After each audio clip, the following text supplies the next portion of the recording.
Hello, my name is Caitlin Rule, and this is EDL 850 School Law Module 1. A little bit about me. I am originally from Wichita, Kansas. I went to college at Fort Hays, and I got to play softball there. I got married this past summer. That's a picture of me and my husband. I also got a new golden retriever puppy, Bo, and that is also a picture of him right there.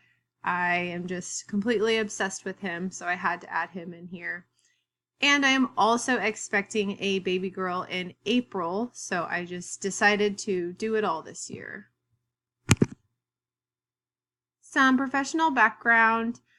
I am currently in my 5th year of teaching. My first 4 years of teaching were on base at Fort Riley. I taught 2nd grade.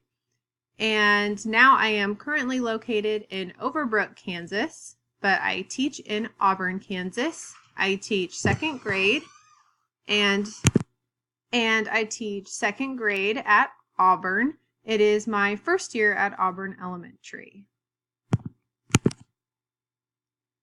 And for this module, I'm going to be talking about some different commitments with local, state, and federal government. So what kind of support do public schools receive from local, state, and federal? So from local, I have most of the funding for schools. About half is collected on behalf of City Council. The local boards of education make decisions on how the money is spent, and funding acquired through property taxes. So that is where we get that money. The state, I have funding for schools, which is nearly half. All the tax money goes to state, then is dispersed throughout the different districts. State standards for each curriculum and grade level is decided at the state level. For federal, about 10% of funding. And to receive funding, schools must comply with the rules set by the federal government. I have listed below are some different sections the federal government has come up with, and that's the ESSA, Title I, Title VI, Title IX, and Section 504 of Rehabilitation Act.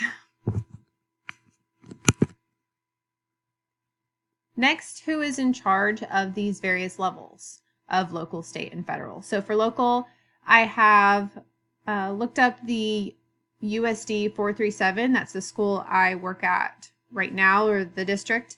I looked up their board, so there's a list of board members right there. They are also all volunteer. They are not paid.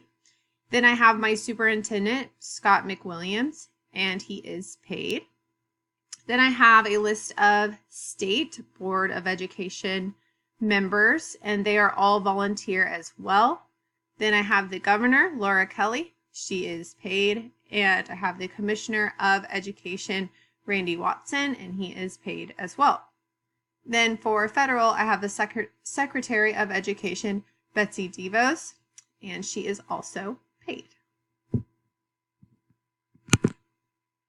What are the duties and responsibilities?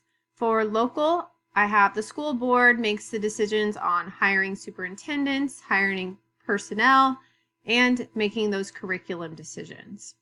For state, I have to prepare Kansas students for lifelong success and provides an evaluation system to make sure that schools are performing well and provides support for those who aren't.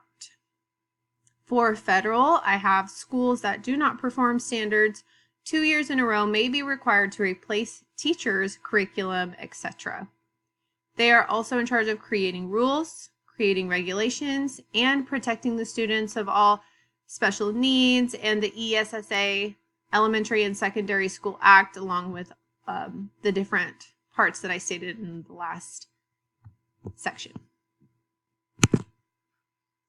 Which level has the most power and control over public education?